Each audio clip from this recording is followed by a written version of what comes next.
Boomhall was the most beautiful place in the world here. We had the happiest times out. My father always loved the horses, and the 8 of us was reared here. Mommy's health was never too good, and we were just practically reared down here. And my own son was reared here, and Martin's boys and other grandchildren, they all come down, you know. But it's sad to see it go the way it went. It'd be nice to see it back right, you know what I mean, but done correctly, not an old silly way of doing it. A lot of foreigners come here.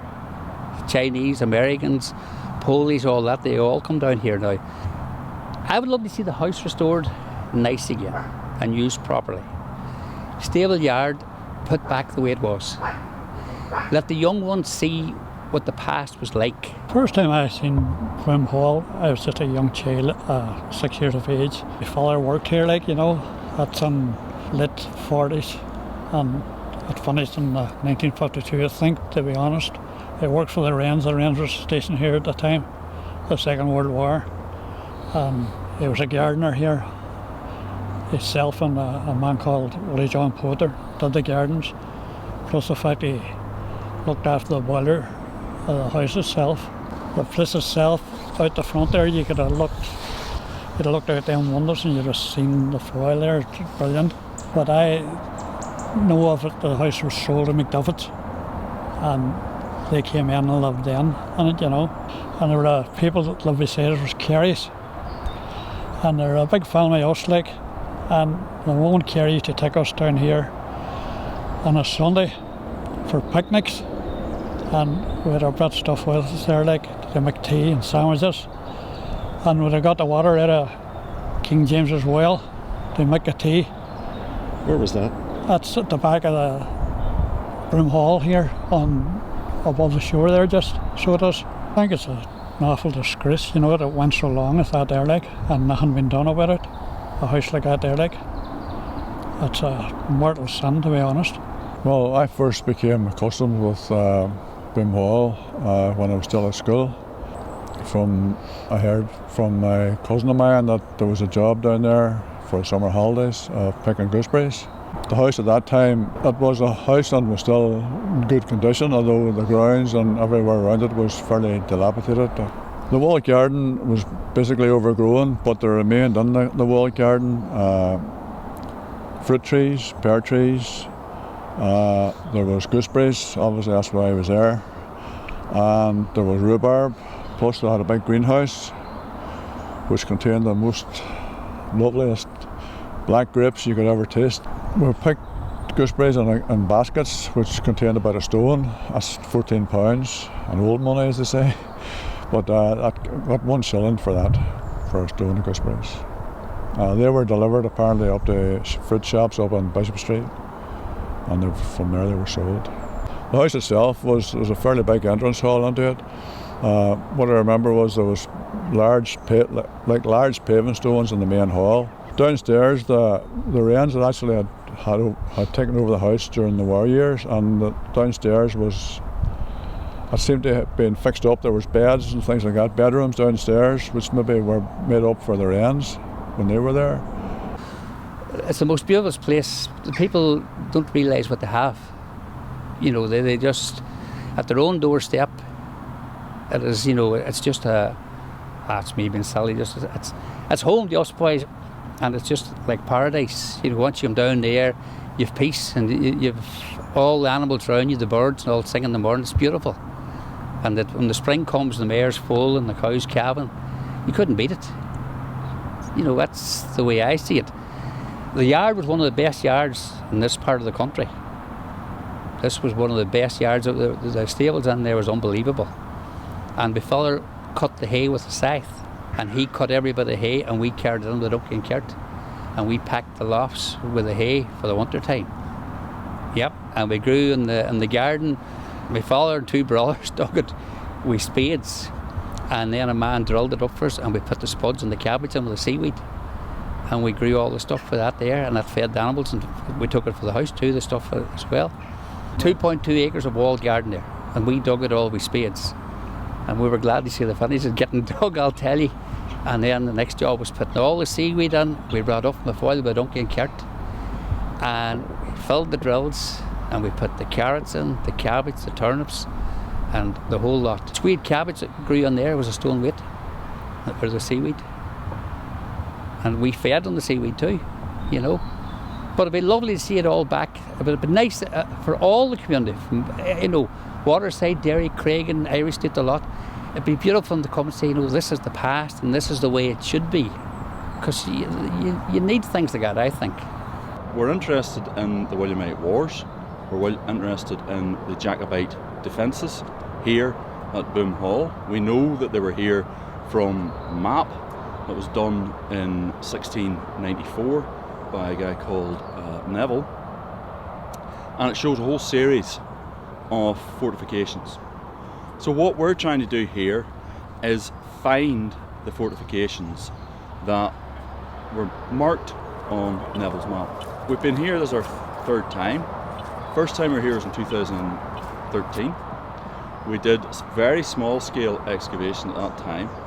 We picked up some artefacts from the 17th century, but we didn't get anything structural. We came back again then last year, and we did work. At that time it was the Siege Museum. We excavated another couple of areas, and we didn't really get anything conclusive there either. So third time lucky, what we're hoping to do is to find these entrenchments for the Jacobite positions during the war. What you have is a wealth of information about the Williamites inside the city and behind the walls being besieged. But we don't really know that much about the Jacobite forces and what was life like for the Jacobites who were undertaking the siege on the outside of the city. And I mean, life could be very grim for soldiers participating in a siege. This will be the third geophysical survey that we've conducted at Boomhall.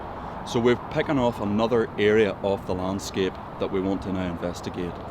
We will be here for 3 days doing the geophysical survey, and then we will follow that up with test trenching of the anomalies that are found. And hopefully some of those anomalies will be strong enough for us to be able to get features associated with the war. Geophysics is a type of survey technique that we use in archaeology, where we look underneath the soil. So it's non-invasive, we don't disturb the soil. You use different types of techniques. So the technique we used here at Boomhall was magnetic. So we have passive sensors. We walk up and down the field with them, and it measures very small changes in the soil's magnetism. So the soil's magnetism can be changed because you light a fire, or maybe because you've dug a ditch and the ditch is like slowly silted up, and that'll change, the microbes will change the magnetism in the soil. So we're going to do geophysical survey in 2 new areas. So we're hoping that might be able to pinpoint some activity. But it's not luck, it's educated guesses. Yeah. And I mean, the big thing with archaeology is Donald Rumsfeld, the unknown unknowns. You know, so we occasionally we go in and our educated guess is not in exactly the right place. This time we think we've refined it. What you're doing is you're looking at how do we understand what happened here in the late 17th century. This is not just a wee war that's fought in Ireland. This is a European war. You have forces from France, you have forces from Holland, you have the English. This is really what's going to happen to the crown of England at this time. And that's why the war is so important, because you have the Williamites and you have the Jacobites. Who's going to win this conflict? If Derry falls, that will mean that they've got a really strong base. The Jacobites will have a really strong base from which to push on and win the war. If Derry stands, then that weakens the Jacobite position, because then it means that you've got the ability of the Williamites to keep building up and building up their forces in the north of Ireland and to use that then to move and conquer the rest of the island. Templemore Archaeology have been involved with a lot of projects around the area, and Boomhall was one of them. Not only on the construction of the ground, on the digging, but the actual building itself, what was going to be done with the building, the heritage of the building, being able to teach kids about what we found. Our aim and objective now is basically to see who's going to look after the building, whether it's going to be reinsured, whether it's going to be up and running for future generations. And what we're actually doing now is down with archaeologists in Belfast, local people from different organisations are down looking at the ground. With archaeologists in Belfast, Queen's University will be doing a survey on the ground, and they will be needing the help of local children from the area, and ourselves with Templemore Archaeology will be down giving them a hand as well. We love inviting local primary and local secondary schools down to give us a job. Now, we joke that we're getting a bit of free labour, but it's what we're trying to do is trying to imprint like a love of heritage and a love of culture and heritage and where they actually came from. Try and get the kids to start asking questions where they came from, especially in Northern Ireland. It's trying to impress upon people that nobody owns heritage, no one owns our past, it belongs to everybody. Not one side can claim it. And, it's great when we can actually get them down, get them digging, get them dirty, get them finding things as well. It's fantastic. And the kids love it too because it's a day out from the classroom. So, empty your buckets for me onto the spoil heap. So this is Wednesday, so this is day 3 of that trench. So we've been working our way through the upper deposits, the upper layers in the trench. So we've taken off the grass and taken off the topsoil, and we're actually getting down onto what we think is archaeological features now. The reason we put that trench there was in the geophysics plot showed up 2 linear straight features going across there, and there was a chance that these might actually be the trenches relating to the siege in 1689. So that's the main reason why we were putting the trench there. We found a couple of artefacts already just from the very top of these features, but they don't relate to the siege. They're an awful lot older than 1689. So these are 4 of our prehistoric artefacts that we've actually found in the trench here behind us. We've got 3 small sherds of very coarse pottery. This pottery is we call it courseware. It's relatively undiagnostic. It's not very easy to date little sherds like that. But given the association with this lovely flint blade, it probably is a Neolithic in date, around about 3000 BC, thereabouts. The very fact that we find artefacts like that here isn't surprising because we're very close to the river, and we're in an area that we know is very rich in prehistoric archaeology. Thornhill, massive Neolithic settlements just up the road. So it's not surprising that there would be outlying settlements along the river itself. Well, we started off doing a geophysical survey in the field between Boomhall and the river, and it was magnetic radiometry. So this is a printout of the results of that. So it picks up magnetic readings in the soil. So things like buried pieces of metal give off a reading, also burnt material gives off a reading, but also infill ditches, because of the bacterial action in the wet soil, they also give off a reading.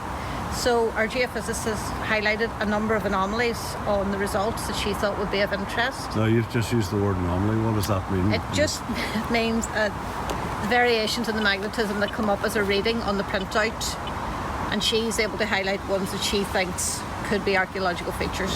So she highlighted this as being a buried metal object. There's also a feature there, which is some kind of linear infilled cut feature.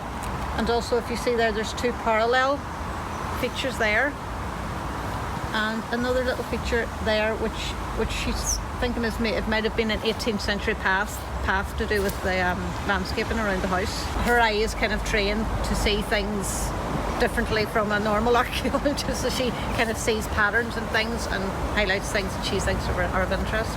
This is day 3 of the dig. Mm-hmm. Have you found anything so far of interest? We have a trench over one of the features here, and we have actually found a linear feature running through the trench, and 17th century pottery has come into that trench. In another of the trenches we have found a circular concrete object with a spike of metal running through the middle of it. Now, we haven't got it out yet, and we're not exactly sure what it is yet, but we're working on that one. and the other trench that's opened at the minute, nothing's come out of that as yet. People have been finding musket balls and various objects all along the foil, but we've never actually been able to pinpoint where the boom was attached to the shore at this side. I mean, the house is called Boomhall, but that just gives, because of the general vicinity, we don't have an exact location, but it'd be very important for the history of the city to find the exact location. Some amateur detectors have found material in the grounds. What kind of material have you found? There's coins, there's modern coins, there's slightly older coins, lots of musket balls. We've got 2 metal detectors with us. They're carrying out a metal detecting survey, so they're kind of working in a systematic fashion across the field, and they're highlighting anything they find. They put in a little bag, and we're going to come along afterwards and GPS in the position of everything they find. So we're hoping if they find lots of musket balls, we might find patterns of musket balls that would highlight where there was fighting going on. The man from Ballinagard House has been down. He metal detects on his own ground, and he's kept everything he's found, and he has lots of musket balls from his land. So that's the kind of indication that the Neville map is telling some kind of truth. Yes, yeah. This is the 3rd dig that Queen's have carried out on the Boomhall site, trying to find evidence of the battle and of the boom. And this one has been more successful than the previous 2 in finding evidence of a battle, because we have found quite a number of musket balls, not as many as we would have expected, but we certainly on the trenches have found a significant number of musket balls. And what is particularly interesting about the 2 types of musket balls is that a round musket ball, if you find it intact, is a ball dropped by a soldier firing a gun, and he's fumbled and he's dropped the ammunition as he's loading his musket. And if you find a piece of flat lead, it means that it's a musket ball that was fired at the person standing at the place you found it. So we can tell from the musket balls that we now have some of the musket balls that were fired by the Williamite forces from the boats, the Mountjoy and the Dartmouth, and the boats that were coming up the foil at the soldiers who were at Boomhall. And that tells us that there were soldiers standing at that very point. So it's very interesting to be able to reconstruct a battle that way. We've also found a lot of musket balls, dropped musket balls, along the shoreline from the site of the boom, along the Crook of Inver, where the nature reserve is now. And that means that soldiers were walking along the shoreline, firing at the boats as they had broken the boom. And of course that was the famous moment when the Mountjoy broke the boom, when Captain Browning, having run aground, given the command to fire the cannon, was able to bring the ship off the mudbank, save the day, and at that very moment he and 6 of his crew were shot by the musket men, and of course Captain Browning died. His wife was waiting for him at the quay up in Derry. So it's a very important moment in history. It was as important as Nelson dying on his ship at the moment of triumph, and it's a story about a moment in history where there was a turning point, and it was because of one man who died immediately. He gave the order that saved the day. The joy of the defenders of the city seeing the boats coming up, and the joy of Captain Browning's wife seeing her husband sitting up, was destroyed by the fact that when the boat arrived he was lying dead on the deck. So it's a heroic story, and it's been confirmed to some extent. The narrative of the battle has been confirmed by our finds so far, because the pattern of musket balls would indicate that there was a running battle between the Mountjoy and the Jacobite defenders along the shoreline where musket men were firing at the boat. Queens were trying to find whether the Neville map reflected the reality of what was on the ground, or whether it was a representation of standard fortifications. And the problem is that there's been 3 or 4 different maps, all of which are slightly different. And the difficulty was finding the points at which the cannon were fired from. On Neville's map, there are very distinct places where the cannon were supposed to be placed, but we cannot find as yet those places. Now, it may be that those were destroyed in some of the landscaping that occurred in the 18th and 19th century. It may be that on the other side of the river, we can verify that the map was accurate because there were features on the other side of the river. So there's a future piece of work to be done to verify whether it's the map is different or whether there has been a destruction of the evidence because of landscaping.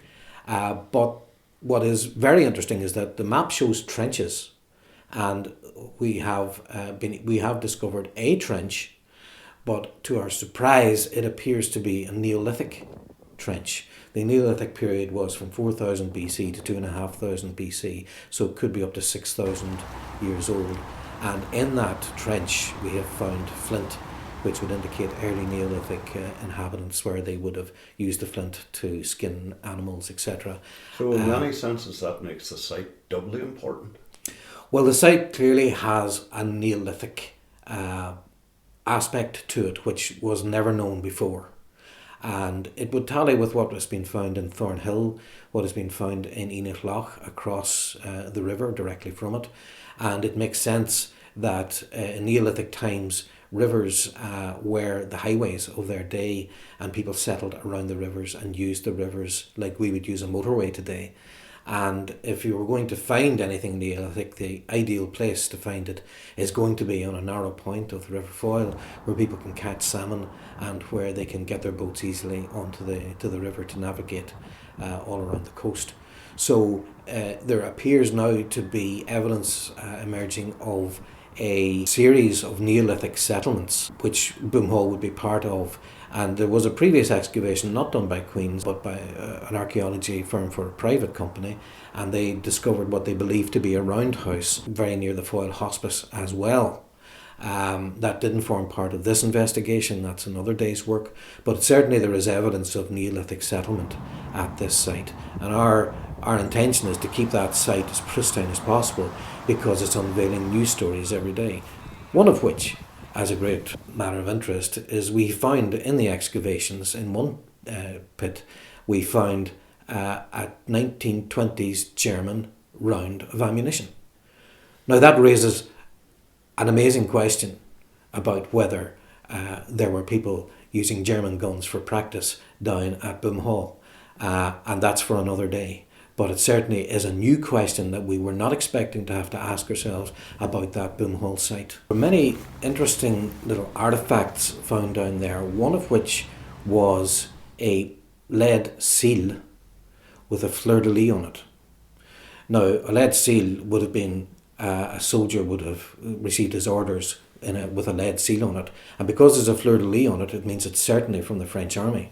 And what was interesting about the seal was that it was found near King James's Well.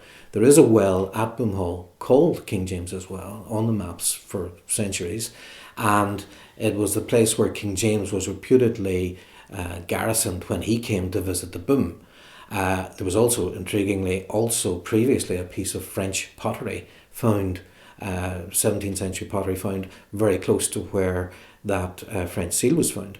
So there's evidence of soldiery there, there's evidence of high-ranking people there at that point, and all of that, again, is pointing towards the Boom having been very close to where we were looking at. So that's one artefact that gives us a set of intriguing clues.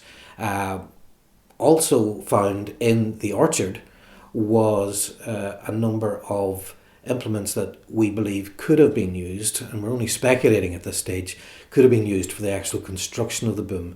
We found a very large metal wedge, which was very similar to ones that have been found along the shoreline in other parts, but in the orchard there was a concentration of metal implements, such as a wedge for splitting wood, which would have been consistent with what was required to build the Boom. So we believe that the pine for the second Boom was brought down to the orchard, which appeared to be the end of the road on the Neville maps, offloaded, split, and the Boom was constructed at that point and then brought down to the river.